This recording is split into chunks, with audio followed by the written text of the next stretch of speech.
కూడా ఈ సమయంలో ఒక గుడ్ న్యూస్, ఒక బ్యాడ్ న్యూస్ చెప్పాలనుకుంటున్నాను, గుర్తు చేయాలనుకుంటున్నాను. మొదటిది బ్యాడ్ న్యూస్ గుర్తు చేస్తాను. ఏంటి ఆ బ్యాడ్ న్యూస్ అంటే, మనం అతి భయంకరమైనటువంటి పరిస్థితుల్లో ఉంటూ ఉన్నాం. రాజకీయ సంక్షోభము కలిగి, సాంఘిక సంక్షోభము కలిగి, మానసిక సంక్షోభము కలిగి, ఎవరు ఏ విధంగా నడిపిస్తున్నారో, మనం ఏ విధంగా నడపబడాలో, మనలో ఏ విధంగా అభివృద్ధిని చూసుకుని ఆనందపడాలో తెలియనంత ఘోరమైనటువంటి పరిస్థితుల్లో ఉంటున్నాం అనేటువంటిది బ్యాడ్ న్యూస్. రెండవది గుడ్ న్యూస్ ఏంటంటే, our God is in control of everything. Amen, hallelujah. మన దేవుడు సమస్తాన్ని కూడా మార్చగలిగినటువంటి దేవుడు. He is able to transform any kind of tragic situation into a tremendous situation. Amen.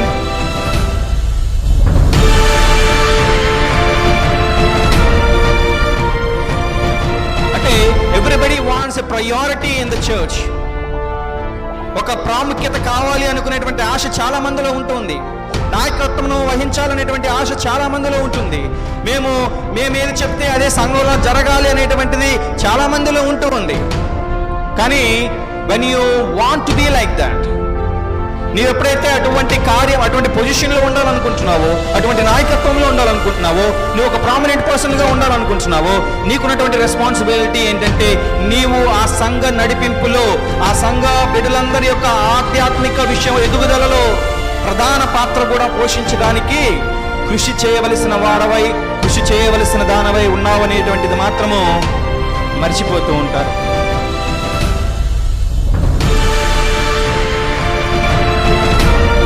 మన తండ్రి అయిన దేవుని నుండి, ప్రభు అయిన యేసుక్రీస్తు నుండి కృపయు సమాధానములు మీకు కలుగునుగాక. ఆమేన్. దయచేసి కూర్చోనండి.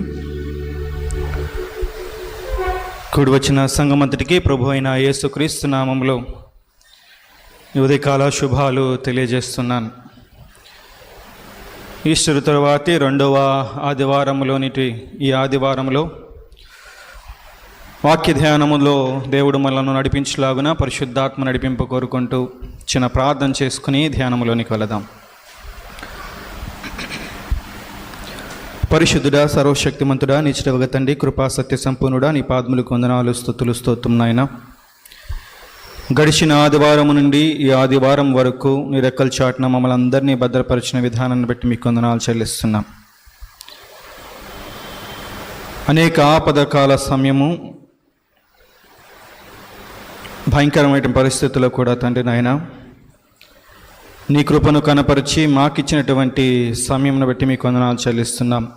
ఈ సమయము కేవలము మమ్ములను నీకు ఇష్టలుగా మార్చుకోవడానికి మెరిచినటువంటి సమయముగా మేము గ్రహించి, దీన్ని సద్వినియోగపరచుకోవడానికి వాక్య సమయమును మాకు అందించినందుకు మీకు వందనాలు చెల్లిస్తున్నాం. వాక్యము ద్వారా మీరే మాతో మాట్లాడండి.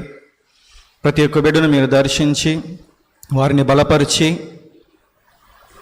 నీ యొక్క శ్రేష్టమైనటువంటి దీవెనలు ప్రతి ఒక్కరిపై కుమ్మరించి నడిపించమని మా ప్రభుని యేసుక్రీస్తు అతి పరిశుద్ధ నామమున మిక్కిలి వినయముతో వేడుకుని ప్రార్థించున్నాము తండ్రి. ఆమేన్. దేవుడు ఒక సమయంలో ముగ్గురు వ్యక్తులను దర్శించాడు. ముగ్గురు ప్రత్యేక వ్యక్తులను దర్శించాడు. ఇది జస్ట్ ఇల్లస్ట్రేషన్. కొన్ని విషయాలు క్యాచీగా అర్థం చేసుకోవడానికి ఇల్లస్ట్రేషన్స్ చెప్తాం. దానిలోనికి లిటరల్గా వెళ్తే మాత్రం అవి మనకి ఎప్పుడు దెబ్బతీస్తాయి. లిటరల్గా వెళ్ళకండి. ఎగ్జాంపుల్గా చెప్తున్నాను. దేవుడట ముగ్గురు వ్యక్తుల్ని దర్శించాడట ప్రత్యేకంగా. వారిలో ఒకరు పుతిన్. ఎవరండి? Very good. Russia president. రెండవ వ్యక్తి జార్జ్ బుష్. ఎవరు? Former president of America. మూడవ వ్యక్తి బిల్ గేట్స్. ఆయన ఎవరు? ప్రపంచంలోనే అత్యధిక సంపన్నుల్లో అతడు ఒకడు, ప్రథముడు అనొచ్చు. అతడు సాఫ్ట్వేర్ డెవలపర్, ఈ కంప్యూటర్లో విండోస్ని డెవలప్ చేసిన అతను. అదేవిధంగా యాపిల్ కంపెనీ, యాపిల్ ప్రోడక్ట్స్ అన్నిటికి ఓనర్. సో ఈ ముగ్గురిని దర్శించాడట దేవుడు. దర్శించి ఒక విషయాన్ని తెలియజేశాడు. మీ ముగ్గురికి ఒక ప్రత్యేకమైన విషయం తెలియజేస్తున్నాను.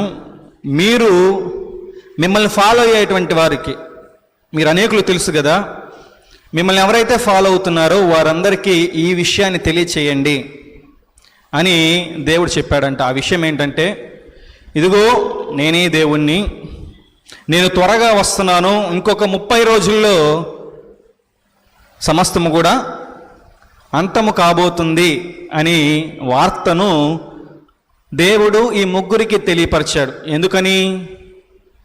ఏం చేయడానికి? వీరు వెళ్ళి వారిని ఎవరైతే ఫాలో అవుతున్నారో, వారి మాట ఎవరైతే వింటారనుకుంటున్నారో వారందరికీ ఆ వార్తను తెలియచేయటానికి, 30 రోజుల్లో ఆయన రాబోతున్నాడు, ఆయనే దేవుడు అనేటువంటి విషయాన్ని తెలియచేయటానికి వారిని దర్శించాడు. వీరు ముగ్గురు కూడా వెళ్ళారు. పుతిన్ వెళ్ళి తన ఫాలోవర్స్ అందరికీ చెప్తున్నాడు, I have a very sad news and a terrible news అని అన్నాడు. I have very sad news and a terrible news. ఏంటంటే, మొదటిది, మనం ఇప్పటి వరకు ఏదైతే నమ్ముతున్నామో సిద్ధాంతము, ఆ సిద్ధాంతం అంతా తప్పు అని తెలుసుకున్నాము. ఇక టెరిబుల్ న్యూస్ ఏంటంటే, దేవుడు త్వరగా రాబోతున్నాడట, 30 రోజుల్లో ఆయన రాబోతున్నాడట అని ఆయన తన ఫాలోవర్స్ చెప్పాడు. రెండవ అతను జార్జ్ బుష్. ఆయన వెళ్ళి I have a good news and also a sad news. ఒక గుడ్ న్యూస్ ఉంది, అదేవిధంగా ఒక సాడ్ న్యూస్ కూడా ఉంది అని తెలియజేస్తున్నాడు. ఏంటి గుడ్ న్యూస్ అంటే, మనం ఇప్పటి వరకు ఆరాధించిన దేవుడే నిజమైన దేవుడు. రెండవది సాడ్ న్యూస్ ఏంటంటే, ఆయన 30 రోజుల్లోనే రాబోతున్నాడు. ఇక మూడో వ్యక్తి ఎవరు? Bill gates. ఆయన వచ్చి I have a good news and also better news. ఏమన్నాడు? ఒకటి గుడ్ న్యూస్ అన్నాడు, రెండవది బెటర్ న్యూస్ అన్నాడు. గుడ్ న్యూస్ ఏంటి అని అంటే, దేవుడు దర్శించినటువంటి ముగ్గురు ప్రముఖుల్లో నేను ఒకడిని. దేవుడు దర్శించినటువంటి ముగ్గురు ప్రముఖుల్లో నేను ఒకడిని, అది గుడ్ న్యూస్. బెటర్ న్యూస్ ఏంటంటే, మనము ఇప్పటి వరకు విండోస్ ఒకదాని తర్వాత ఒకటి, ఇంకొక దాని తర్వాత ఒకటి ఫామ్ చేసుకుంటూ వస్తున్నాం కదా. విండోస్ 7, 8, 9, 10, 11. నెక్స్ట్ వర్షన్ మనం రెడీ చేయాల్సిన శ్రమే మనకు లేదు అన్నాడట. దేవుడు చెప్పిన వార్త ఏంటి? నేనే నిజమైన దేవుణ్ణి, నేను 30 రోజుల్లో రాబోతున్నాను. మీరు వెళ్ళి మిమ్మల్ని ఎవరైతే ఫాలో అవుతున్నారో, మీ మాట ఎవరైతే వింటారో వారికి వెళ్ళి ఈ విషయాన్ని చెప్పండి అంటే, ఒక్కొక్కరు తమకు వీలైనటువంటి రీతిగా తమకు అనుకూలమైనటువంటి దానిని బోధించినటువంటి వారుగా ఉన్నారే కానీ, ఇది ఎగ్జాంపుల్గా చెప్పిన, నిజంగానే వాళ్ళు అలాగా చెప్పలేదు. ఎగ్జాంపుల్ అంటే, చాలామంది ఒక బాధ్యత ఇవ్వబడినప్పుడు, ఒక రెస్పాన్సిబిలిటీ ఇవ్వబడినప్పుడు అది ఎలా నెరవేరుస్తున్నారు అనే దానికి ఎగ్జాంపుల్గా మనము ఈ యొక్క ఇల్లస్ట్రేషన్ చూడటం జరిగింది. నేను కూడా ఈ సమయంలో ఒక గుడ్ న్యూస్, ఒక బ్యాడ్ న్యూస్ చెప్పాలనుకుంటున్నాను, గుర్తు చేయాలనుకుంటున్నాను. మొదటిది బ్యాడ్ న్యూస్ గుర్తు చేస్తాను. ఏంటి ఆ బ్యాడ్ న్యూస్ అంటే, మనము అతి భయంకరమైనటువంటి పరిస్థితుల్లో ఉంటూ ఉన్నాం. రాజకీయ సంక్షోభము కలిగి, సాంఘిక సంక్షోభము కలిగి, మానసిక సంక్షోభము కలిగి, ఎవరు ఏ విధంగా నడిపిస్తున్నారో, మనం ఏ విధంగా నడపబడాలో, మనలో ఏ విధంగా అభివృద్ధిని చూసుకుని ఆనందపడాలో తెలియనంత ఘోరమైనటువంటి పరిస్థితుల్లో ఉంటున్నాం అనేటువంటిది బ్యాడ్ న్యూస్. రెండవది గుడ్ న్యూస్ ఏంటంటే, our God is in control of everything. Amen, hallelujah. మన దేవుడు సమస్తాన్ని కూడా మార్చగలిగినటువంటి దేవుడు. He is able to transform any kind of tragic situation into tremendous situation. Amen. దేవుడు సమస్త పరిస్థితులను, ఏదైతే మన చుట్టూ ఉన్నటువంటి పరిస్థితులు ఏ భయంకరంగా ఉన్నాయో, మనకు అగమ్య గోచరంగా అనిపిస్తున్నాయో, ఎలా నడుచుకోవాలో తెలియనటువంటి పరిస్థితులు ఉంటున్నాయో, ఏది ఎలా అర్థం చేసుకోవాలో మనం గ్రహించినటువంటి పరిస్థితులు ఉంటున్నామో, వీటన్నిటిలోంచి దేవుడు రాజకీయ సంక్షోభము, మానసిక సంక్షోభము, సాంఘిక సంక్షోభము, కుటుంబంలో ఉన్నటువంటి సంక్షోభాలు ఏవైతే ఉన్నావో వీటన్నిటి విషయంలో God is going to take control. Amen. ఈ విషయాన్ని చదవబడినటువంటి ఏర్పాటు చేయబడినటువంటి పాఠ్యభాగాల్లో మనము చూడబోతున్నాం. మొదటి పాత నిబంధన పాఠ్యభాగంలో మనం గమనించినట్లయితే యెహెజ్కేలు గ్రంథము 34వ అధ్యాయంలో మనం చూసినట్లయితే చదువుకున్నది ఏంటంటే 11వ వచనం నుండి 16వ వచనం వరకు చదువుకున్నాం. దీనిలో మన తండ్రి అయిన దేవుడే తన ప్రజల పక్షాన ఆయనే కాపరై ఉండి నేను ఇక పరిపాలన చేయబోతున్నాను, I'm going to rule my people, I'm going to lead my people అని తీర్మానము తీసుకుని తెలియచేస్తున్నటువంటి సందర్భాన్ని చూస్తున్నాం. ఇది ప్రవచనంగా మనం చూడవచ్చు. ఆయన తన ప్రజలను ఇకపై ఆయనే పరిపాలించబోతున్నాడంట. He is going to rule his people. ఇప్పటి వరకు ఆయన ఆ బాధ్యతను కొంతమందికి ఇస్తూ ఉన్నాడు, కొంతమంది నాయకులను ఏర్పాటు చేసుకున్నాడు, కొంతమంది పెద్దలను ఏర్పాటు చేసుకున్నాడు. వారి ద్వారా తను ఏమి ఉద్దేశించాడో అది వారికి తెలియచేయటానికి, దేవుని మార్గంలో వారికి వివరించడానికి, ఆ మార్గంలో నడవాలనేటువంటిది తెలియచేయటానికి కొంతమందిని ఆయన ఏర్పాటు చేసుకున్నాడు. ఇకపై ఆయనే he is going to rule his people. ఆయన ఎవరికి ఇవ్వదలుచుకోలేదు, ఇక ఆయన పరిపాలన వేరే వాళ్ళకి ఇవ్వదలుచుకోలేదు, తన బిడ్డలను నడిపించేటువంటి అవకాశం ఇంకొకరికి ఇవ్వదలుచుకోలేదు. తానే ఆయన బిడ్డలను నడిపించడానికి తీర్మానము తీసుకుని ప్రవచిస్తున్నటువంటి మాటలు యెహెజ్కేలు ద్వారా తెలియచేస్తూ ఉన్నాడు. ఇక సువార్త పాఠ్యభాగంలోనికి మనం గమనించినట్లయితే ఆ పరిపాలనలో ఎవరైతే ఆయన దగ్గర ఉంటారో, ఆయన గొర్రెలు లేదంటే ఆయన బిడ్డలు ఎవరైతే ఉన్నారో వారిలో ఏ ఒక్కరిని కూడా ఎవరు అపహరించలేరు అనేటువంటిది మనకు తెలియజేస్తున్నాడు. How secure we are when we are in his under his rule అనేటువంటిది జ్ఞాపకం చేసినటువంటి సందర్భాన్ని సువార్త పాఠ్యభాగంలో చూస్తున్నాం. ఇక మూడవది పత్రిక పాఠ్యభాగంలో మనం చూసినట్లయితే అపోస్తలుడైన పౌలు హెబ్రీయులకు రాసినటువంటి పత్రిక 13వ అధ్యాయము 21 వచనాల్లో మనం చూసినట్లయితే ఇక్కడ ఏం జ్ఞాపకం చేస్తుందంటే ద నీడ్ టు ప్రే. మనందరము ఆ పరిపాలనలో ఉండగలగటానికి, ఆ పరిపాలన కింద ఆయన చిత్తానుసారముగా నడుచుకోవాలి, మంచి కార్యములు చేయటానికి మనము సిద్ధపడి ఉండాలి అనేటువంటిది ప్రార్థించవలసిన అవసరత ఎంత ఉందో పౌలు భక్తుడు అక్కడ జ్ఞాపకం చేస్తున్నటువంటి సందర్భాన్ని ఈ దినాన మనం చూస్తున్నాం. పాత నిబంధన పాఠ్యభాగంలోగానే మనం గమనించినట్లయితే యెహెజ్కేలు గ్రంథము 34వ అధ్యాయంలో ఇశ్రాయేలు కాపరులకు ఆయన ఒక వార్నింగ్ ఇస్తూ ఉన్నాడు. ఇక్కడ కాపరులు ఎవరు అని అంటే సర్వసాధారణంగా మనం అనుకునేది వెంటనే ఎవరండి? పాస్టర్స్. సంఘంలో ఉన్నటువంటి కాపరులని ఇమీడియట్గా ఈ కాంటెక్స్ట్ నుంచి చూసినప్పుడు మనం చదవగానే కాపరులు అని అనగానే ఇశ్రాయేలు గొర్రెల కాపరులకు అని చెప్పగానే మనం ఎవరిని చూస్తామంటే వెంటనే పాస్టర్స్ని చూస్తున్నాం. కానీ ఇక్కడ గమనించవలసింది ఏంటంటే వాస్తవానికి ఈ గొర్రెల కాపరులు అని ప్రస్తావించినటువంటి మాట ఎవరిని ఉద్దేశించి అంటే కేవలము కాపరులను ఉద్దేశించి కాదు, కానీ రాజులను ఉద్దేశించి, నాయకులను ఉద్దేశించి, తన జనాంగము నడిపించడానికి ఏర్పాటు చేయబడినటువంటి పెద్దలను ఉద్దేశించి వారిలో కాపరులు కూడా, దైవజనులు కూడా ఉన్నారు. వారు మాత్రమే కాదు, వారితో పాటు ఎవరున్నారు? రాజులున్నారు, నాయకులున్నారు, పెద్దలు ఉన్నారు. వీరందరిని ఉద్దేశించి ఆయన వాడుతున్నటువంటి పదము గొర్రెల కాపరులు. ఇశ్రాయేలు గొర్రెల కాపరులను గురించి ఆయన మాట్లాడుతున్నటువంటి వాడుగా ఉన్నాడు. వారికి ఒక వార్నింగ్ ఇస్తున్నాడు.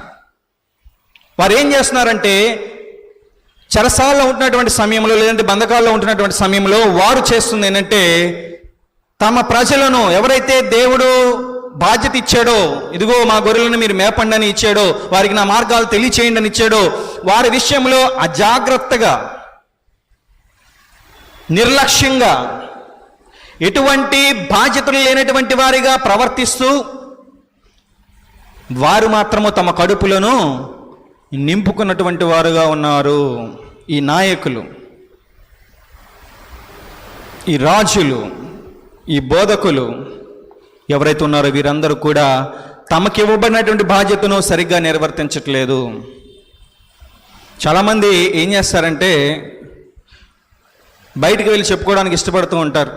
ఇదిగో ఆ చర్చిలో నాదే, నేనే ప్రామినెంట్ పర్సన్ ఆ చర్చిలో, నేను చెప్పినట్టే పాస్టర్ గారు వింటాడు, నేను చెప్పినట్టే ఆ సంఘంలో కార్యాలన్నీ జరుగుతాయి అని వేరే చోటకు వెళ్ళి చెప్పుకోవడానికి చాలామంది ప్రయత్నం చేస్తూ ఉంటారు. అన్ని సంఘాల్లో ఉన్నారు ఈ విధంగా. బయటికి వెళ్ళినప్పుడంతా ఎక్కువగా చెప్పుకుంటూ ఉంటారు. అంటే everybody wants a priority in the church. ఒక ప్రాముఖ్యత కావాలి అనుకునేటువంటి ఆశ చాలా మందిలో ఉంటుంది. నాయకత్వమును వహించాలనేటువంటి ఆశ చాలా మందిలో ఉంటుంది. మేమేది చెప్తే అదే సంఘంలో జరగాలి అనేటువంటిది చాలా మందిలో ఉంటుంది. కానీ when you want to be like that, నీవు ఎప్పుడైతే అటువంటి కార్యం, అటువంటి పొజిషన్లో ఉండాలనుకుంటున్నావో, అటువంటి నాయకత్వంలో ఉండాలనుకుంటున్నావో, నువ్వు ఒక ప్రామినెంట్ పర్సన్గా ఉండాలనుకుంటున్నావో, నీకున్నటువంటి రెస్పాన్సిబిలిటీ ఏంటంటే నీవు ఆ సంఘ నడిపింపులో, ఆ సంఘ బిడ్డలందరి యొక్క ఆధ్యాత్మిక విషయం ఎదుగుదలలో ప్రధాన పాత్ర కూడా పోషించడానికి కృషి చేయవలసిన వాడవై, కృషి చేయవలసిన దానవై ఉన్నావనేటువంటిది మాత్రము మర్చిపోతూ ఉంటారు. పొజిషన్స్ కోసం చాలామంది ప్రయత్నాలు చేస్తున్నారే కానీ దాని వెనుకున్నటువంటి బాధ్యతను నిర్వర్తించడానికి చాలామంది సిద్ధంగా లేరు అనేటువంటిది జ్ఞాపకం చేస్తున్నటువంటి సందర్భం ఇది.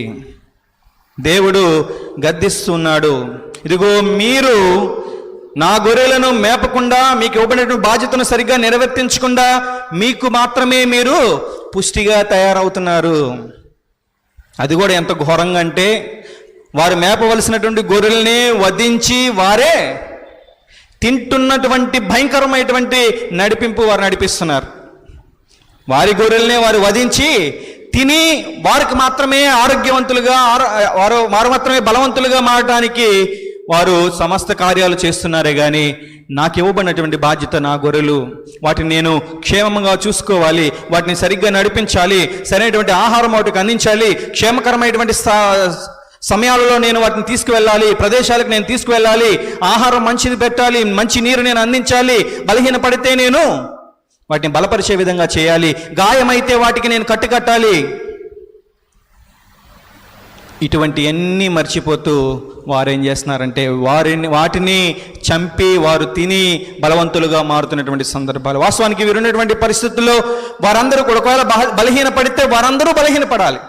నడిపించేవారు, నడవబడుతున్నటువంటి వారు అందరూ కూడా బలహీనపడాలి. ఎందుకంటే వీరు వేరే ఒక రాజ్యం కింద బానిస బ్రతుకుతున్నప్పుడు వారు ఏం చేయాలంటే వాస్తవానికి వారు కూడా అదే ట్రీట్మెంట్లోనికి వెళ్ళాలి. కానీ they are having all the benefits from the ruling of the enemies.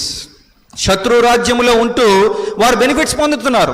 ఎందుకంటే వీరందరినీ పణంగా పెట్టి వారు మాత్రమే తమ స్వార్థాన్ని నింపుకుంటూ, తమ కడుపులు నింపుకుంటూ బ్రతుకుతున్నారు. కాబట్టి వారు మాత్రం బలవంతులుగా మారిపోతున్నారు. ఆ యొక్క గొర్రెలైతే, వారికి ఇవ్వబడినటువంటి బాధ్యత విషయంలో ఇవ్వబడినటువంటి గొర్రెలైతే బలహీనంగా మారిపోతున్నాయి, గాయపడినటువంటి వాటిగా మారిపోతున్నాయి, అపాయంలో ఇరుక్కున్నటువంటి గొర్రెలుగా మారిపోతున్నాయి, చెదిరిపోయినటువంటి గొర్రెలుగా ఉంటూ ఉన్నాయి. వీటన్నిటి విషయంలో దేవుడు గమనించి ఎంతో బాధపడి, ఇదిగో ఇకపై నేను మీకు ఇవ్వబడినటువంటి బాధ్యతను తీసివేస్తున్నాను, మీరు మంచి గొర్రె కాపరులుగా లేరు, నేనే నా గొర్రెలను స్వయముగా నేను నడిపిస్తాను, ఆ గొర్రెలను నేనే మేపుతాను అని తండ్రి అయిన దేవుడు నిర్ణయము తీసుకుని చెబుతున్నటువంటి మాటలు యెహెజ్కేలు ద్వారా ఆ జనాంగానికి ద్వారం యొద్ద తెలియచేయబడుతుంది. Like a gate keeper, like a watchman, he is explaining all those things to the people of Israel. దేవుడు తన ప్రజలను తానే పరిపాలించడానికి సిద్ధపడ్డాడు. ఎందుకంటే ఏ బాధ్యతలైతే ఇవ్వబడ్డాయో, ఏ కార్యములైతే ఏర్పాటు చేయబడినటువంటి వారు చేయవలసి ఉన్నవో అవన్నీ కూడా వారు నెరవేర్తించకుండా వారిని వారే లబ్ధిపరుచుకుంటూ తమకు ఇవ్వబడినటువంటి ఆ గొర్రెల విషయంలో నిర్లక్ష్యం చూపుతున్నారు కాబట్టి దేవుడు దానిని సహించలేదు. లీడర్ అనేటువంటి వారి విషయంలో ఎక్స్ప్లెనేషన్ చేసిన అనేక ఎక్స్ప్లెనేషన్లు ఉన్నాయి. A leader is one who leads his followers to where they want to go. A leader is the one who leads his followers or her followers to where they want to go. ఒక నాయకుడు అనేటువంటి వాడు తనను follow అవుతున్నటువంటి వారు, తనను వెంబడిస్తున్నటువంటి వారు ఎవరైతే ఉన్నారో వారు ఎక్కడికి వెళ్ళాలనుకుంటున్నారో అక్కడ నడిపించేవాడు నాయకుడు. A good leader, డిఫరెన్స్ చూద్దాం. A good leader may not lead his followers to where they want to go. ఒక మంచి నాయకుడు తను ఫాలో అవుతున్న వారిని వారు ఎక్కడికి వెళ్ళాలనుకుంటున్నారో అక్కడ నడిపించకపోవచ్చు, కానీ he definitely leads them where they ought to go. వారు ఎక్కడికి నడిపించబడాలి, వారికి ఎక్కడ మేలు జరుగుతుంది, వారు ఎక్కడ ఉంటే మంచిది అనేటువంటి దాన్ని మాత్రమే ఆలోచించి అక్కడికి ఖచ్చితంగా నడిపించేవాడే గొప్ప నాయకుడు అవుతాడు. That's what God wants us to be. మనల్ని ఆ విధంగానే ఉండమని దేవుడు ఏర్పాటు చేసుకుంటూ ఉన్నాడు. మనలో ప్రతి ఒక్కరూ ఈ నాయకత్వపు బాధ్యతలు ఇస్తూనే ఉన్నాడు. దేవుని ఆల్రెడీ అంగీకరించినటువంటి మనందరము కూడా దేవుని సువార్త విషయంలో దాన్ని ఇతరులకు తెలియచేయటానికి కానీ, ఆయన రక్షణ సువార్తను ఇతరులందరికీ తెలియపరిచి వారు రక్షణలో రావటానికి మనందరము కూడా నాయకత్వపు పిలుపుని పిలువబడుతున్నాం. వాటన్నిటినీ సరైనటువంటి మేత వారికి ఆ గొర్రెలకు అందించడానికి, వాటన్నిటినీ బలహీనపడినప్పుడు బలపరచడానికి, గాయపడినప్పుడు కట్టుకట్టడానికి, అనారోగ్యముతో ఉన్నప్పుడు అవి స్వస్థత పొందుకోవడానికి నీకు నాకు ప్రతి ఒక్కరికి దేవుడు ఈ పిలుపును అందించి ఉండగా మనందరం ఏం చేస్తున్నామంటే మన కడుపు మాత్రమే మనము చూసుకుంటున్నటువంటి వారంగా ఉన్నాం. మన స్వార్థ జీవితాన్ని మనం జీవిస్తున్నటువంటి వారంగా ఉన్నామే కానీ ఇతరుల రక్షణార్థమై, ఇతరుల క్షేమము కొరకు ఆలోచించని బ్రతుకులు బ్రతుకుతున్నామనటంలో ఎటువంటి సందేహము లేదు. అందుకే దేవుడు ఏం చేస్తున్నాడంటే, నేనే ఇకపై అన్నిటి మీద అధికారము నేనే చూపించబోతున్నాను. I will take control of everything. దేవుడు ఏదైతే ఆ యొక్క పాత నిబంధన పాఠ్యభాగంలో మనకు ప్రవచింపబడుతుందో, నేనే ఇక కాపరినయండి, నేను సమస్తమును చేస్తాను, నేనే మేపుతాను వాటిని అని ఏదైతే తెలియచేస్తున్నాడో, యెహెజ్కేలు గ్రంథం ఒకసారి చూద్దాం. యెహెజ్కేలు గ్రంథము 34వ అధ్యాయము 11వ వచనాన్ని గురించి మనం చూసినట్లయితే, ప్రభు అయిన యెహోవా సెలవిచ్చినదేమనగా, ఇదిగో నేనే నా గొర్రెలను వెదకి వాటిని కనుగొందును. తమ గొర్రెలు చెదరిపోయినప్పుడు కాపరులు వాటిని వెదుకున్నట్లు నేను నా గొర్రెలను వెదకి చీకటి గల మబ్బు దినమందు ఎక్కడెక్కడికి అవి చెదరిపోయెనో అక్కడ నుండి నేను వాటిని తప్పించి ఆయా జనములో నుండి వాటిని తోడుకొని వచ్చి ఆయా దేశములో నుండి వాటిని సమకూర్చి వాటి స్వదేశములోనికి వాటిని తెచ్చి పర్వతముల మీదను వాగుల యొద్దను దేశమందున్న సకలమైన కాపురపు స్థలమందును వాటిని మేపెదను. ఆయనే పరిపాలన చేస్తానంటున్నాడు. మనం ముఖ్యంగా ఎవరి నోటిలో అయితే ఉన్నారో, ఏ బంధకాలు అయితే ఉంటున్నారో 10వ వచనంలో మనం చూసినట్లయితే, వారి నోటు నుండి వాటిని తప్పించదను, ఇదే యెహోవా వాక్కు. వాటి నోటు నుంచి నేను వాటిని తప్పించను. ఎవరైతే అన్యాయంగా పరిపాలన చేస్తున్నారో, బాధ్యత ఇవ్వబడిన తరువాత అన్యాయంగా పరిపాలన చేస్తున్నారో, వారు సరిగ్గా మేపకుండా ఉంటున్నారో, వారి నోటి నుంచి, ఇక్కడ వాడబడినటువంటి పదాన్ని కూడా మనం గమనించినట్లయితే, నోరు అనేటువంటిది అనేక విషయాలను తెలియజేస్తుంది. వారి నోటి దగ్గర నుంచి తీసుకురావటం అంటే వారి అబద్ధపు మాటల విషయంలోనూ, వారిని మోసపుచ్చేటువంటి మాటల విషయంలోనూ, వారిని అనేక విధాలుగా అన్యాయపు పరిపాలన చేస్తున్నటువంటి విషయంలో నుంచి, ఆ యొక్క పరిస్థితులు, భయంకరమైన పరిస్థితులు అన్నిటిలోంచి నేను మిమ్మల్ని తప్పిస్తాను, తీసుకువస్తాను. యెహోవాకు నేనే చెప్తున్నది ఏంటంటే, నేనే మిమ్మల్ని పరిపాలిస్తాను, నా గొర్రెలను నేనే పరిపాలిస్తాను. ఎక్కడికైతే చెదిరిపోయో, మబ్బు పట్టినటువంటి దినమందు, చీకటి గల మబ్బు దినమందు ఎక్కడిక్కడికి అవి చెదిరిపోయానో, ఇది కొన్ని సందర్భాల్లో మొదట జరిగినటువంటి ఆ యొక్క పాపపు తప్పి పడిపోయినటువంటి స్థితిని గురించి జ్ఞాపకం చేస్తుంది. తరువాత judgement day, the day of judgement సందర్భాన్ని గురించి కూడా తెలియజేసినటువంటిది ఉన్నది. ఈ ప్రవచనాలన్నీ కూడా మనం గమనించినట్లయితే వీటిలో ఉన్నటువంటి ప్రత్యేకత మనం ఒకసారి ఆలోచించవలసిన వారమైన. ఆ ప్రత్యేకత ఏంటంటే, ఒకటి, మన ప్రభువైన యేసుక్రీస్తు వారు శరీరుగా ఈ లోకములో ఉన్నప్పుడు ఆయన చేసినటువంటి పరిచర్యలో నెరవేర్చబడినది, అప్పుడు నెరవేర్చబడినది, మరియు మరలా ఇది ఆయన రాబోతున్నటువంటి సమయంలో కూడా నెరవేరబోతున్నది. దానికి గుర్తుగా ఈ ప్రవచనాన్ని మనము గమనించవలసిన వారమైనా. ఇక్కడ ఇదిగో నేను దావీదును పంపిస్తాను, second David is none other than our Lord and saviour Jesus Christ. దావీదును నేను పంపిస్తానని ఇక్కడ సెలవిస్తున్నాడు యెహోవా దేవుడు.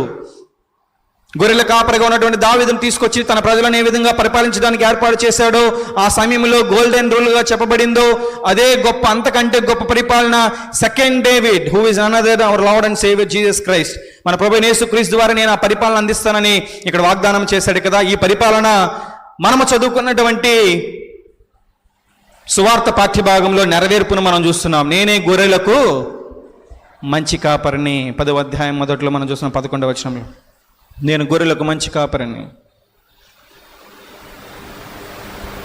అక్కడ ప్రవచింపబడినటువంటి ప్రవచనం ఇక్కడ నెరవేర్చబడుతుంది. అదేవిధంగా ఇది మరలా ఇంకా కంటిన్యూస్గా స్థిరపడేటువంటి రీతిగా ఎక్కడ ఉండబోతుందంటే, 1000 ఏండ్ల పరిపాలనప్పుడు ఆయన ప్రతి గొర్రెను, ప్రతి మందను, ఆయన స్వరము విని వచ్చే ప్రతి ఒక్కరిని కూడా ఆయన చేర్చుకుని బలపరచబోతున్నాడు, వారికి నిత్య జీవాన్ని అందించబోతున్నాను అనేటువంటి విషయాన్ని మన ప్రభువైన యేసుక్రీస్తు వారు ఇక్కడే స్వార్థ పాఠ్య భాగంలో సెలవిస్తున్నటువంటి వాడు ఉన్నాడు. ప్రియమైన బిడ్డలారా, అక్కడ ప్రజలు సువార్త పాఠ్యభాగంలో మనం చూసినట్లయితే సొలొమోను మంటపం యొద్ద మన ప్రభువైన యేసుక్రీస్తు వారు తిరుగుతూ ఉన్న సమయంలో గుంపుగా జనాలు వచ్చారు. యూదులందరూ కూడా కొంతమంది గుంపుగా వచ్చేశారు. గుంపుగా వచ్చి అడుగుతున్నారు, అయ్యా నువ్వు నిజంగా క్రీస్తు అయితే మాకు ఎలా చెప్పమంటున్నారు? చదువుకున్నాం కదా, ఒకసారి చూద్దాం. నీవు క్రీస్తు అయితే మాకు చెప్పండి, అదే పదం, స్పష్టముగా చెప్పుమనిరి. అరేమంటున్నారు? స్పష్టంగా తెలియచేయమని యేసయ్యను అడుగుతున్నారు. ఏమని? నీవు క్రీస్తు అయితే స్పష్టంగా మాకు తెలియచేయి అంటున్నాడు. ఇక్కడ గమనించవలసిన విషయం ఏంటంటే, కొన్ని సందర్భాల్లో స్పష్టంగా తెలియచేయబడినటువంటి విషయాల్ని అర్థం చేసుకోవడానికి స్వచ్ఛత అవసరమైనది. మనలో ఏం అవసరం అండి? స్వచ్ఛమైనటువంటి విషయాల్ని అర్థం చేసుకోవడానికి, గ్రహించడానికి మనలో స్వచ్ఛత అవసరమైంది. If you have so many intentions, other intentions, instead of truly knowing the truth, నిజముగా సత్యాన్ని గ్రహించాలనేటువంటి ఉద్దేశంతో కాకుండా వేరే ఇంటెన్షన్స్ మనలో ఉంటున్నట్లయితే, అనాలోచనలు మనలో ఉంటున్నట్లయితే, వేరే ఒక అబద్ధపు మాటలు నమ్మి మనము వాటి విషయంలో ఆన్సర్ కావాలని అనుకుంటున్నట్లయితే, approach అవుతున్నట్లయితే, then it hinders to understand or to discern the truth. అది మనల్ని ఏం చేస్తుందంటే సత్యాన్ని గ్రహించలేనటువంటిదిగా ఉంచేస్తుంది. అదే ఈ సందర్భంలో జరుగుతుంది కూడా. వారు వచ్చి, అయ్యా నీవు క్రీస్తు అయితే స్పష్టంగా మాకు చెప్పు అని అడుగుతున్నారు. కానీ వారిలో ఏముంది ఇంటెన్షన్? వారి హృదయాల్లో ఏముందండి? ఏ ఆలోచన ఉంది? ఈయనని ఎప్పుడు తప్పు పడదామా, ఎప్పుడు పట్టుకుందామా, ఎప్పుడు చంపివేద్దామా అనేటువంటి ఆలోచన అక్కడ చేరి, నీవెవరవో నిజముగా స్పష్టంగా తెలియచేయని అడుగుతున్నారో వారి హృదయాల్లో అదే ఆలోచన ఉంది.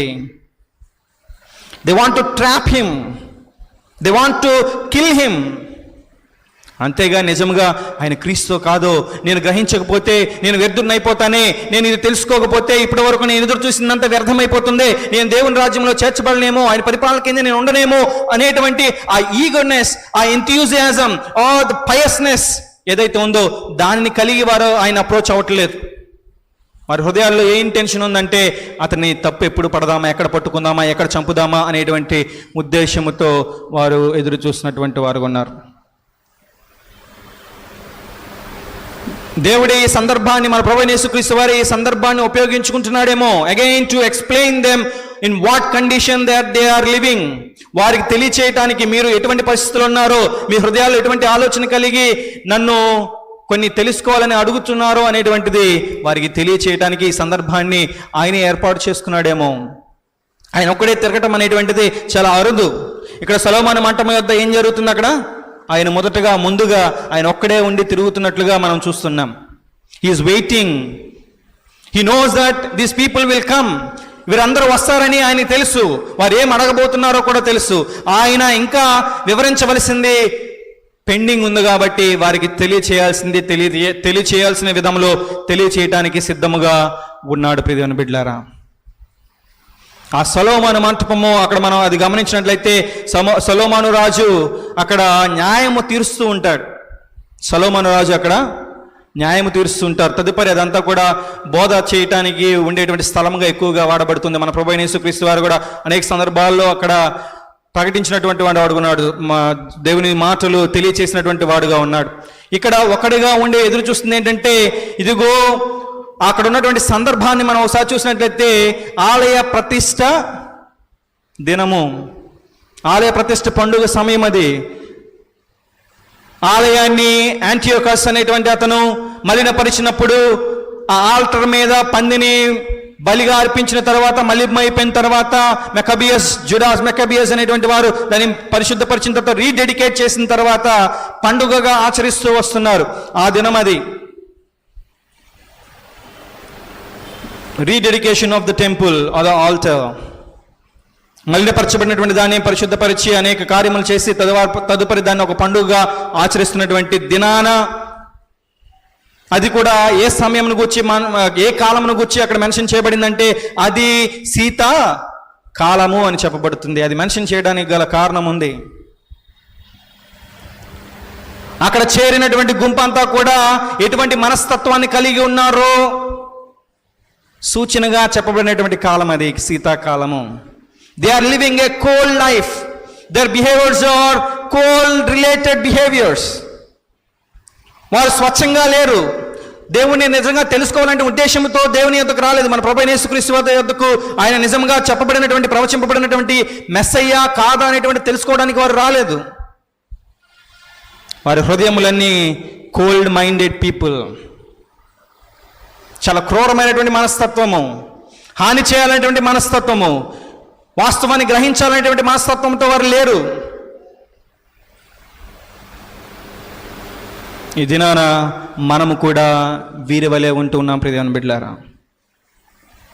ప్రవచింపబడినటువంటి దేవుని కంటిన్యూస్ కంట్రోల్ ఆర్ దేవుని రూలింగ్, మన తండ్రి అయిన దేవుని యొక్క పరిపాలన మన ప్రభువైన యేసుక్రీస్తు ద్వారా మంచి కాపరిగా ఏదైతే జరపబడుతూ ఉన్నదో ఆ పరిపాలనలో నీవు నేను కూడా ఉండాలంటే ఆయన మందలో చేర్చబడినటువంటి గొర్రెల వలె ఉండాలి.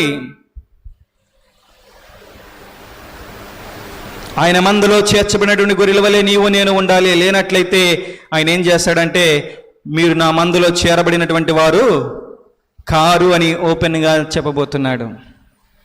ఇక్కడ ఆ సందర్భంలోనే ఉన్నాం. ఇక్కడ ఏం జరుగుతుంది? మీరు నా గొర్రెల్లో చేర్చబడినటువంటి వారు కారు. నేను ఆల్రెడీ చెప్పాను మీకు. మీరు ఇంకేంటి స్పష్టంగా తెలుసుకోవాలనుకుంటున్నారు? నేను ఆల్రెడీ మీ అందరికీ అనేక పర్యాయములు నేను ఎవరినో తెలియచేశాను. నా కార్యములు నన్ను గూర్చి సాక్ష్యం చెప్తూ ఉన్నాయి. నేను ఏమై ఉన్నానో, ప్రవచింపబడినటువంటి ప్రవచనములు ఏంటి, నెరవేర్చబడుతున్నటువంటి విషయాలేంటి, ఇవన్నీ కూడా ఎవరు చేస్తారని చెప్పబడింది, నేను ఎందుకు చేయగలుగుతున్నాననేటువంటి విషయాలు మీరు ఒకసారి ఆలోచించినట్లయితే మీకు జవాబు అక్కడే దొరుకుతుంది. కానీ మీరు నా మందలో చేర్చబడిన వారు కారు. ఎవరు చేర్చబడిన వారంటే, చేర్చబడినటువంటి వారు ఆయన స్వరాన్ని వింటారు. They will recognize and they will obey to his voice. ఆయన స్వరాన్ని వింటారు, విధేయత చూపుతారు. అంతేకాని వీరి వలె కోల్డ్ మైండెడ్ పీపుల్గా వారు ఉండరు అనేటువంటి విషయాన్ని స్పష్టంగా మన ప్రభువైన యేసుక్రీస్తు వారు ఏర్పాటు చేయబడినటువంటి సువార్త పాఠ్యభాగంలో మనకి వివరిస్తున్నటువంటి వారు ఉన్నారు. ప్రియమైన బిడ్డలారా, నిజముగా క్రీస్తును తెలుసుకోవాలనుకుంటున్నట్లయితే, ప్రవచింపబడినటువంటి మెస్సయ్య ఈయనే అని వారు గ్రహించాలనుకుంటున్నట్లయితే, ఆయన చేసినటువంటి ప్రతి కార్యము కూడా దేవునిని గూర్చి ప్రచురపరుస్తూనే ఉన్నది, సాక్ష్యం ఇస్తూనే ఉంది. ఏదైతే మెస్సయ్యను గూర్చి ప్రవచింపబడిందో అది వారి కళ్ళ ముందు నెరవేర్చుతూ ఉన్నది. కానీ వారికి కావలసింది ఆయన క్రీస్తుని తెలుసుకోవటం కాదు. మరికేం కావాలి? ఆయన తప్పు చేయటం కావాలి. అక్కడ ఏం చేయబోతున్నారంటే 30 వరకు చదువుకున్నాం కానీ 30 తర్వాత అక్కడ ఏం చేయబోతున్నారంటే నేనును నా తండ్రిను ఏకమై ఉన్నామని చెప్పగానే వీరందరూ ఏం చేయబోతున్నారు? యేసయ్యను రాళ్లతో కొట్టడానికి సిద్ధమైపోయారు. అప్పుడు ప్రభువైన యేసుక్రీస్తు వారు అడుగుతున్నారు, ఎందుకు నన్ను రాళ్లతో కొట్టాలని మీరు అనుకుంటున్నారు? ఏమి చేశానని మీరు రాళ్లతో కొట్టబోతున్నారంటే, నీవు తండ్రితో సమానంగా దేవదూషణ చేస్తున్నావు, నిన్ను నువ్వు ఎంచుకుంటూ అని అంటున్నారు. నేను ఏం చెడు కార్యము చేశానంటే, నువ్వు చేసినటువంటి చెడు కార్యం విషయంలో కాదు, నువ్వు మంచి కార్యములే చేశావు, కానీ నువ్వు ఏ విధంగా దేవునితో నిన్ను సమానంగా ఎంచుకుంటున్నావు కాబట్టి నిన్ను చంపబోతున్నాము అంటున్నారు, రాళ్లతో కొట్టబోతున్నామని అంటున్నారు. They all know that he is doing great things. They all know that he is doing miracles only with the power of God. దేవుని యొక్క శక్తి చేతనే ఆయన ఈ విధంగా చేయగలుగుతున్నాడు, రోగులను స్వస్థపరచగలుగుతున్నాడు, ఆహారం లేక బాధపడుతున్న వారికి ఆహారం ఇవ్వగలుగుతున్నాడు, బలహీనపడే వారిని బలపరచగలుగుతున్నాడు, చనిపోయిన వారిని సైతము లేవనెత్తగలుగుతున్నాడు. ఎందుకు చేయగలుగుతున్నాడు అని అంటే, ఆయన దేవుని చేత శక్తి నింపబడినటువంటి వాడు కనుక, దేవుని చేత అభిషేకింపబడినటువంటి వాడు కనుక, అంటే ఆయనే మెస్సయ్య కనుక. If they really want to know whether he is the Christ or not, there are so many evidences in front of them. చాలా ఎవిడెన్సెస్ అన్నీ కూడా వాళ్ళ కళ్ళ ముందు కనబడుతూనే ఉన్నాయి, కానీ they don't want to know all those truth. వారికి వాస్తవం అవసరం లేదు. They just want to trap him and kill him, అంతే. ఈ దినాన మనము కూడా దేనికి ఆయన అప్రోచ్ అవుతున్నామో ఒకసారి ఆలోచించవలసిన వారమైన ప్రియమైన బిడ్డలారా. ఆయన మందలో చేర్చబడి ఆయన స్వరమును గ్రహించగలిగి ఆయన స్వరమును విని విధేయత చూపగలిగేటువంటి మందలో ఉన్నామా, లేదంటే ఈ విధముగా కోల్డ్ మైండెడ్తో ఇతరులకు హాని చేసేటువంటి విధముగానో, లేదంటే మన స్వార్థం మన కడుపు నింపుకునేటువంటి వారిగానే మిగిలిపోతున్నామేమో ఒకసారి ఆలోచించుకోవాలి ప్రియమైన బిడ్డలారా. మన కుటుంబాలు, మన సంఘము, మన ఆలయములు ఇవన్నీ కూడా ఏ విధంగా మారుతున్నాయంటే, ఒక ఆయన అంటాడు, churches or our families became hotels for saints అంట, instead of becoming hospitals for sinners. మన కుటుంబాలు కానీ, మన సమాజం కానీ, మన సంఘాలు కానీ ఎలా మారిపోతున్నాయంటే, they are becoming hotels for sins. ఓ పరిశుద్ధులుగా చెప్పబడుతున్నటువంటి వారందరికీ ఇది చక్కని స్థలముగా మారుతుందే కానీ, హోటల్గా మారుతుందే కానీ, they are not acting as a hospitals for the sinners. ఎవరైతే స్వస్థత అవసరమైందో, ఎవరికైతే పాపము నుంచి విముక్తి అవసరమై ఉన్నదో, రక్షణ కూర్చున్నటువంటి వార్త అవసరమైందో, సత్యమును కూర్చున్నటువంటి వార్త ప్రకటించబడవలసి ఉన్నదో, వాటిని ప్రకటించేటువంటి హాస్పిటల్స్గా అవి ఉండటం లేదట. మన కుటుంబాలు కానీ, మన సంఘాలు కానీ, ఈవెన్ ఇండివిజువల్లీ మనము కూడా, మన హృదయాలు కూడా ఈ విధంగానే ఉంటున్నాయి. ఎవరిని ఎక్కువగా యాక్సెప్ట్ చేస్తామంటే, ఎవరి సహవాసాల్లో ఉండటానికి ఎక్కువ ఇష్టపడతామంటే, గొప్పగా అనిపించిన, పరిశుద్ధులుగా అనిపించిన వారి సహవాసాల్లో ఉండటానికి మనం ఎంత చేయాలో మన స్తోమతకి మించి కూడా ఇంకా ఏదో చేయాలని భావిస్తుంటాం. కానీ ఎవరికైతే రక్షణ అవసరమైందో, ఎవరికైతే మన సహాయం అవసరమైందో అవి అందించటానికి, లేదంటే సువార్తను విననటువంటి వారికి, ఇదిగో నిజ రక్షకుడిని నేను అంగీకరించాను, నేను రక్షింపబడ్డాను, ఇదిగో నా జీవితం ఈ విధంగా ఆశీర్వాదకరంగా మారింది అని సాక్ష్యముగా దేవునికి చెప్పేవారు అరుదైపోతున్నారు. చెప్పేవారు ఈ సందర్భాల్లో ఎలా మారుతున్నారంటే, కొంతమంది ఎలా తయారవుతున్నారంటే, ఎలా పుట్టుకొస్తున్నారంటే, మీ దేవుడే ఉన్న దేవుడా, మా దేవుడే నిజదేవుడు అని అంటారు, కానీ నిజదేవుని కలిగినటువంటి ప్రవర్తన వారిలో కనిపించదు. అప్పుడు మనం చెప్పి కూడా ప్రయోజనం ఏముంటుంది? అక్కడ మతాల మధ్యలో విభేదాలు కలగడం తప్పితే నీవు నిజదేవుని వారికి కనపరుస్తున్నటువంటి విధానం ఎక్కడుంది? నీ జీవితం గురించి కానీ, నా జీవితం బట్టి కానీ మనం నిజదేవుని ప్రకటిస్తున్నటువంటి వారంగా లేమే, కనపరుస్తున్నటువంటి వారంగా మన జీవితాలు లేవే. అక్కడ జరిగేది కేవలము మతాల మధ్య మనస్పర్ధలే. That's not what we have to do. మనం అందుకు పిలువబడలేదు, అందుకు ఏర్పాటు చేయబడలేదు. మన జీవితమును బట్టి క్రీస్తును కలిగినటువంటి జీవితాలు, ఆయన స్వరాన్ని వినేటువంటి వారిగా, ఆయన మంద ఎలా ఉంటారంటే, ఆయన గొర్రెలు ఎలా ఉంటారంటే, ఆయన స్వరము వింటారు, ఆయన పరిపాలనలో ఉంటారు. మరి నీవు నేను ఆయన స్వరాన్ని వినేటువంటి వారముగాను, ఆయన మందలో చేర్చబడినటువంటి వారముగా ఉన్నామో లేదో ఒకసారి ఆలోచించుకోవాలి ప్రియమైన బిడ్డలారా. ఆయన పరిపాలన కింద ఉండేటువంటి వారికి నిత్య జీవము, ఆయన నడిపింపులో ఉన్నటువంటి వారికి నిత్య జీవము అనుగ్రహించబడుతుంది. అది ఎంత సెక్యూర్డ్ అంటే no one can snatch from his hands. ఎవరు కూడా no one can take away anybody ఎవరైనా కానీ ఆయన చేతిలోంచి ఎవరు అపహరింపలేరట. ఎందుకంటే తండ్రి ఆయనకి చేతికిచ్చాడు, ఆయన బలవంతుడు కాబట్టి ఆయన చేతిలోంచి ఎవరు తీసివేయలేరు. తండ్రి ఆయన ఏకమై ఉన్నారు కాబట్టి మనకు అంత గొప్ప ధన్యత ఇవ్వబడుతుంది. ప్రియమైన బిడ్డలారా, అంత సెక్యూర్ లైఫ్ మన ప్రభువైన యేసుక్రీస్తు ద్వారా, మంచి కాపరి అయినటువంటి మన ప్రభువైన యేసుక్రీస్తు ద్వారా. మనకు మంచి కాపరులు ఎవరూ లేరు. చాలామంది తమ మేము మంచి కాపరులము, గొప్ప కాపరులమని చెప్పుకుంటున్నారేమో. మనకున్నటువంటి మంచి కాపరి మన ప్రభువైన యేసుక్రీస్తు వారు. ఎందుకంటే ఆయనే తన గొర్రెల నిమిత్తము తన ప్రాణమును పెట్టాడు.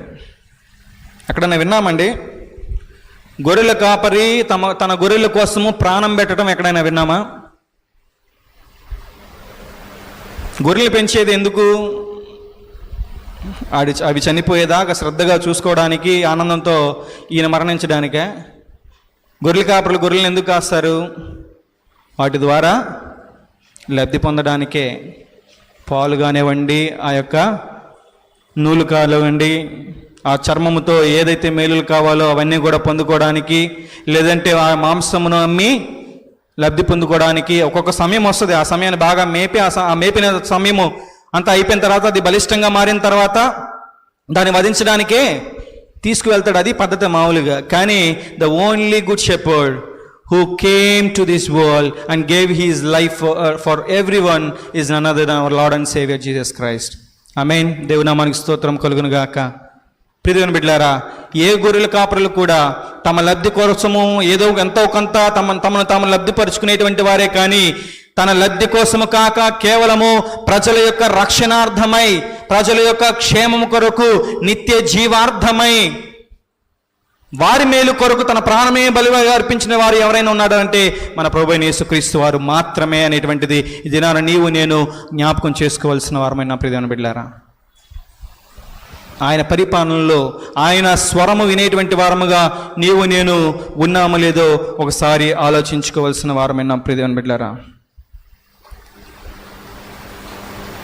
ఈ విధంగా లేకుండా ఉంటున్నట్లయితే, ఆయన స్వరాన్ని విననటువంటి వారముగా ఉంటున్నట్లయితే మన బ్రతుకులు ఎలా ఉండిపోతాయంటే బలహీనముగాను, అనారోగ్యముతోనూ, చెదిరిపోయినటువంటి వారముగాను, ఇక మరలా చేర్చబడినటువంటి పరిస్థితుల్లోనూ, రక్షణలోనికి నడిపింపబడలేనటువంటి పరిస్థితుల్లోనూ, నిత్య రాజ్యములోనికి చేర్చబడలేనటువంటి పరిస్థితుల్లోనూ మిగిలిపోతామనేటువంటిది జ్ఞాపకం చేసుకోవాల్సిన వారమే ఉన్నాం. లేదంటే కేవలము మన స్వార్థ బ్రతుకులే మనం బ్రతుకుతున్నట్లయితే, కేవలం మనం మాత్రమే బలవంతులుగా మారిపోతున్నట్లయితే, when there is a need for everyone to strengthen, అందరూ కూడా బలపరచబడవలసినటువంటి విషయాల్లో, సందర్భాలలో అందరూ బలపరచబడకుండా కేవలం ఎవరైతే కొందరు మాత్రమే స్వార్థంగా లబ్ధి పొందుతున్నారో వారిని ఏం చేయబోతున్నాడంటే వారిని నాశనానికి, శిక్షకు అప్పగిస్తాను అని తండ్రి అయిన దేవుడు తెలియజేస్తున్నాడు. మన ప్రభువైన యేసుక్రీస్తు వారు కూడా తెలియజేస్తున్నాడు. ప్రియమైన బిడ్డలారా, కాబట్టి ఈయన ద్వారా, ఈయన సహాయము ద్వారా, ఈ కాపరి పరిపాలనలో ఈ మంచి కాపరైనటువంటి మన ప్రభువైన యేసుక్రీస్తు వారు ఎవరైతే మరణమును జయించి పునరుద్ధానుడై మనందరి కొరకు నిత్య రాజ్యమును సిద్ధపరుస్తూ మనల్ని పరిపాలించడానికి సిద్ధముగా ఉన్నాడో, ఆయన పరిపాలనలో నీవు నేను ఉంటూ మంచి కార్యముల విషయంలో ఆయన చిత్తానుసారముగా నడవబడేటువంటి పరిస్థితుల్లో ఉంటున్నప్పుడే మనము ఆయన రాజ్యంలో చేర్చబడతాం. కాబట్టి ప్రార్థించవలసిన అవసరం ఉందని యొక్క పౌలు భక్తుడు హెబ్రీలకు రాస్తూ తెలియచేసినటువంటి రీతిగా ఇది మనము అందరము కూడా ఆయన స్వరాన్ని వినగలిగేటువంటి పరిస్థితుల్లో నేను లేను అనేటువంటిది గ్రహిద్దాం. ఆయన పరిపాలనలో నేను ఉండటానికి ఇష్టపడటం లేదు అనేటువంటిది గ్రహిద్దాం. మనము ఆయన పరిపాలన క్రింద ఉంటేనే క్షేమము, సమృద్ధి మనకి లభిస్తుంది అనేటువంటి విషయాన్ని జ్ఞాపకం చేసుకుంది. ఇక్కడ హెబ్రీలకు రాస్తూ 13వ అధ్యాయంలో 20-21 వచనంలో ఆయన అంటున్నాడు, గొర్రెల గొప్ప కాపరి అయిన యేసు అను మన ప్రభువును నిత్యమైన నిబంధన సంబంధమగు రక్తమును బట్టి మృతుల్లో నుండి లేపిన సమాధానకర్తయగు దేవుడు యేసు క్రీస్తు ద్వారా తన దృష్టికి అనుకూలమైన దానిని మనలో జరిగించుచు ప్రతి మంచి విషయంలోనూ తన చిత్త ప్రకారము చేయుటకు మిమ్మును సిద్ధపరచునుగాక. మనలో ఆయన మందులో చేర్చబడాలంటే, ఆయన స్వరాన్ని వినగలిగేటువంటి పరిస్థితులు ఉంచాలంటే మనల్ని ఎవరు సిద్ధపరచాలండి? ఎవరు సిద్ధపరచాలి? మంచి గొర్రెల కాపరి అయినటువంటి మన ప్రభువైన యేసుక్రీస్తు వారే, మన కొరకు ప్రాణం పెట్టినటువంటి మన ప్రభువైన యేసుక్రీస్తు వారే, మనకు నిత్య జీవం అందించడానికి మరణమును జయించి తిరిగి లేచినటువంటి పునరుద్ధానుడైనటువంటి మన ప్రభువైన యేసుక్రీస్తు వారే మనలందరినీ సిద్ధపరచాలి. ఆ సిద్ధపాటు కోసం నీవు నేను ప్రార్థన చేసేటువంటి వారముగా ఉండాలి. పౌలు భక్తుడు ఏ విధంగా అయితే ప్రార్థన చేస్తున్నాడో, ఆయన ఏ విధంగా సిద్ధపరచునుగా కానీ ఏ విధంగా అయితే ప్రార్థన చేస్తున్నాడో, ఇది మనందరం కూడా మన పరిస్థితిని గ్రహించాలి. Let us be very clear what we really want to discern from our God. దేవుని యొద్ద నుంచి మనం నిజంగా ఏం తెలుసుకోవాలనుకుంటున్నామో, ఏం పొందుకోవాలనుకుంటున్నాం అనేటువంటి విషయంలో స్పష్టత పొందుకోవాలనుకున్నట్లయితే స్వచ్ఛంగా ఉండడానికి ప్రయత్నం చేద్దాం. మన సందేహాలు, మన అపోహలు, మన ఇంటెన్షన్స్ ఏవైతే ఉన్నావో వాటన్నిటినీ పక్కన పెడదాం. స్వచ్ఛమైనటువంటి హృదయం కలిగి స్పష్టత పొందుకోవడానికి, క్రీస్తు ఎవరై ఉన్నారో అనేటువంటి తెలుసుకోవడానికి దినాన్ని నీ సన్నిధానంలోనికి నీవు వచ్చి ఆయన ఆరాధిస్తున్నట్లయితే, today he is revealing himself as the only good shepherd. ఆయనే మంచి కాపరి అనేటువంటి వాస్తవాన్ని దినాన్ని నీకు నాకు తెలియజేస్తున్నాడు. నీవు ఆయన మందలో చేర్చబడినటువంటి విశ్వాసిగా ఉండాలనేటువంటిది కూడా తెలియజేస్తున్నాడు. You need to listen to his voice. నువ్వు ఖచ్చితంగా ఆయన స్వరాన్ని వినగలిగేటువంటి విశ్వాసతను కలిగి ఉండాలి ప్రియమైన బిడ్డలారా. So let us not have any other intentions, just have a true discerning heart. మనము దేవుణ్ణి ఎరుగటానికి స్వచ్ఛమైనటువంటి హృదయాన్ని కలిగి దేవుని సన్నిధానం రావడానికి ఇష్టపడదాం. ఆయన పరిపాలన కింద ఉండటానికి ఇష్టపడదాం. ఆయన పరిపాలనలో ఎంత క్షేమం ఉన్నదో ఆయన చెప్పినటువంటి ప్రవచింపడినటువంటి మాటల్లోనూ, చెప్పినటువంటి మన ప్రభువైన యేసుక్రీస్తు వారు స్వయంగా చెప్తున్నటువంటి మాటల్లోనూ మనము చూస్తూనే ఉన్నాం. నిత్య జీవాన్ని నేను ఇస్తాను, నా చేతిలోంచి ఎవరు నన్ను వారిని అపహరించలేరు అనేటువంటి గొప్ప సెక్యూర్డ్ లైఫ్ మనకు దేవుడు అనుగ్రహించబోతున్నాడు. కాబట్టి ప్రియమైన బిడ్డలారా, ఇదేనా మన హృదయాలను పరిశోధించుకున్నటువంటి వారముగా ఉందాం. సత్యాన్ని తెలుసుకోవాలనుకుంటున్నటువంటి నీవు నేను ఆ యొక్క స్వచ్ఛతను మన హృదయంలో కలిగి ఉండటానికి ప్రయత్నం చేద్దాం. ప్రియమైన బిడ్డలారా, మన తండ్రి అయిన దేవుడు మనకు ప్రతి విషయంలోనూ ఆయన పరిశుద్ధాత్మ నడిపింపును అనుగ్రహిస్తున్నాడు అనేటువంటిది మర్చిపోవద్దు. స్వార్థ ఆలోచనలు కలిగి మనమేదో మనకు నచ్చినట్లుగా నడుచుకుని వెళదామనేటువంటి గొర్రెల వల్లే మనం ఉండవద్దు. అది గొర్రెల లక్షణము కానే కాదు, అవి మేకల లక్షణము. ఈ దినాన అనేకులు కూడా ఏ విధంగా మారిపోతున్నారంటే, మేకలను మేపేటువంటి వారుగా నాయకుల్ని మార్చేస్తున్నారు. మేకలు కూడా they don't want to listen to the leaders, they don't want to listen to the pastors. వారేం చేస్తున్నారంటే, పాస్టర్ గారు మీరేంటి 5 సంవత్సరాలు నుండి వెళ్ళిపోయేవాళ్ళు, లేదంటే 3 సంవత్సరాలు ఉంటారు, లేదా మహా అయితే ఇంకొక సంవత్సరం ఉంటారు. మేము చెప్పినట్టేనండి, ఇది మా సంఘం, మీరు చెప్పినట్టు మేమింటూ నడిపిస్తున్నట్లయితే అది ఎలా మారుతుందంటే మేకలను మేపేవారమే కానీ మేము గొర్రెల కాపరులం కాదు. మీరు మేకలు అయిపోతున్నారు, మేము మేకల కాపరులం అయిపోతున్నాం. అందుకే ఇవన్నీ కూడా చాలా క్లియర్గా మన ప్రభువైన యేసుక్రీస్తు వారు తెలియజేసండి. ఇవన్నీ కాదు అసలు. నేనే నా ప్రజలను మేపుతాను. దేవుని నామానికి స్తోత్రం కలుగును గాక. So we will have a direct rule. దేవునితో మనము నడిపించగలిగేటువంటి గొప్ప స్థితిలో మనం ఉంటూ ఉన్నాం. దేవుని వాక్యం మనల్ని హెచ్చరిస్తుంది. ఎవరన్నా చెప్పనివ్వండి, దేవుని వాక్యము హెచ్చరిస్తున్నప్పుడు ఇది నానా నీవు నేను వాక్యము వినేటువంటి స్థితిలో ఉండాలి. ఎవరు చెప్తున్నారనేటువంటిది కాదు, వాక్యాన్ని వినేటువంటి స్థితిలో ఉండాలి. ఈ వాక్యం ఇదేనా నాతో ఏం మాట్లాడుతుంది అనేటువంటిది నీవు నేను గ్రహించి ముందుకు వెళ్ళవలసిన అవసరత ఎంతో ఉంది. ఆ గ్రహింపు కలిగినటువంటి హృదయాలు కలిగి ఉంటున్నప్పుడు you will become his sheep. ఆయన మందలో చేర్చబడినటువంటి గొర్రెవలే ఉంటావు. ఆయన స్వరాన్ని వినేటువంటి గొర్రెగా ఉంటావు. ఆ విధంగా ఉన్నప్పుడు ఎంతో గొప్ప కాపుదల మనందరికీ కలుగుతుందనేటువంటి విషయాన్ని చదువుకున్నటువంటి పాఠ్యభాగాలు చూస్తున్నాం. అదేవిధంగా కీర్తనాకారుడు కూడా అనేక సందర్భాలలో దేవుడు ఎంత గొప్ప కాపరో మనకు జ్ఞాపకం చేస్తున్నటువంటి వాడుగా ఉన్నాడు. ఎంత కాపుదల ఆయన ఇస్తున్నాడు అనేటువంటిది జ్ఞాపకం చేస్తున్నటువంటి వాడుగానే ఉన్నాడు.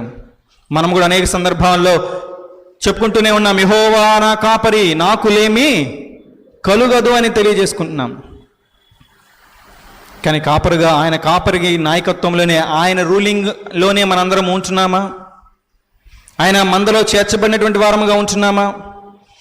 ఆయన నడిపింపులో ఇష్టపూర్వకముగా మనం నడుచుకోవడానికి సిద్ధంగా ఉంటున్నామా? ఆయన స్వరాన్ని విని మనము ఆయన మార్గంలో నడవటానికి సముఖత కలిగి, సిద్ధపాటు కలిగి ఆయన సన్నిధానానికి వస్తున్నామా అని అంటే అవన్నీ కూడా మనకి లోపంగానే ఉంటూ ఉన్నాయి. అందుకే అయ్యా నన్ను సిద్ధపరచు, help me to be part of your sheep, నీ యొక్క మందలో చేర్చబడటానికి నన్ను సిద్ధపరచు, నీ నిత్యరాజ్యంలో చేర్చబడటానికి నీ స్వరము వినగలిగేటువంటి మందగా, గొర్రెగా నన్ను సిద్ధపరచు అని నీవు నేను ఈ దినాన ప్రార్థించవలసిన అవసరత కలిగి ఉన్నామనేటువంటిది మర్చిపోద్దు ప్రియమైన సంగమా.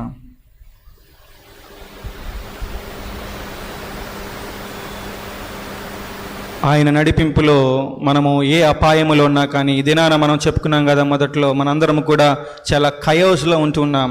రాజకీయ సంక్షోభము, కుటుంబములో అనేక విధములైనటువంటి ఇబ్బందులు, కష్టాలు, నష్టాలు, సఖ్యత లేనటువంటి బ్రతుకులు, సమాధానం లేనటువంటి బ్రతుకులు, శారీరక పరంగా ఎన్నో రుగ్మతులు, మానసిక పరంగా ఎన్నో బలహీనతలు, గాయపడినటువంటి వారముగా ఉంటున్నాం, నలిగిపోయినటువంటి వారముగా ఉంటున్నాం, చెదరగొట్టబడినటువంటి వారముగా ఉంటున్నాం. ప్రియమైన బిడ్డలారా, ఆయన గొప్ప మంచి కాపరి అయి he is going to take control of everything, every situation, every tragic situation. Today believe that he will transform our tragic situations into tremendous situations. Amen. ప్రియమైన బిడ్డలారా, గమనించండి, దేవుడు తప్పితే, మనకు ఆయన తప్పితే వేరే కాపరి లేడు. మనము ముఖ్యంగా తెలుసుకోవాల్సిన విషయం ఏంటంటే, the wolf is not afraid of the sheep. The wolf is not afraid of the sheep, it is afraid of the shepherd.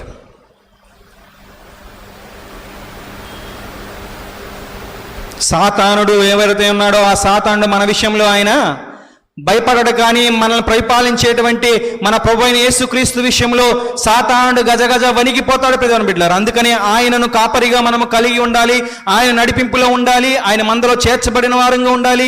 ఆయన స్వరాన్ని విని నడుచుకునేటువంటి వారంగా ఉన్నప్పుడు ఇంత క్షేమము. గాఢాంధకారములో నే సంచరించిన అభయమిచ్చువాడవు నీవుండగా, నీ దుడ్డు కర్రతో నీ దండముతో ఆదరించువాడవు నీవుండగా, సాగెదను ఇక నేను భయపడక ఎన్నడును, సాగెదను ఇక నేను భయపడక ఎన్నడును, నీ దయలో నీ కృపలో నీ సంరక్షణలో, నీ దయలో నీ కృపలో నీ సంరక్షణలో నడిపించుము నడిపించుము నడిపించుము యేసయ్యా. ఆయన నడిపించమని ప్రార్థించాలి. ఎందుకంటే ఆయన దయలో, ఆయన కృపలో, ఆయన సంరక్షణలో మాత్రమే మనము క్షేమకరమైనటువంటి విశ్వాస ప్రయాణం చేయగలము. ఆయన స్వరాన్ని వినినప్పుడు మాత్రమే మనము క్షేమకరమైనటువంటి స్థలమును, ఆ యొక్క సెక్యూర్ లైఫ్లో నిత్య జీవం పొందుకునేటువంటి పరిస్థితుల్లో నీవు నేను ఉంటాం. కాబట్టి ఆయన సహాయం అడుగుకుందాం, ప్రార్థన చేద్దాం. అయ్యా నీవు మమ్మల్ని సిద్ధపరచు అని పౌలు భక్తుడు చేసినటువంటి ప్రార్థన ఈ దినాన మనందరి నిమిత్తం, మన కొరకు స్వార్థపూరితమైన జీవితాలు మనలోంచి తీసివేసి విననటువంటి చెవులు కలిగినటువంటి వారముగా మనం ఉండకుండా, గ్రహించినటువంటి ఆ యొక్క స్వచ్ఛత లేనటువంటి హృదయాలు మనం కలిగి ఉండకుండా, స్వచ్ఛత కలిగి నిజముగా క్రీస్తే నా నిజ రక్షకుడు, క్రీస్తే నా మంచి కాపరి అని గ్రహించి ఆయన నడిపింపులో ఉండటానికి సిద్ధపడదాం. అతి సిద్ధపాటులో మనందరం ఉండి ఆయన నిత్య రాజ్యంలో చేర్చబడు కృపను తండ్రి అయిన దేవుడు పరిశుద్ధాత్మ సహాయం ద్వారా మనకు దయచేసి నడిపించునుగాక. ఆమేన్. సమస్త జ్ఞానం ఇచ్చిన దేవుని సమాధానము యేసు క్రీస్తు వలన మన హృదయములకు మన తలంపులకు కావలిండునుగాక.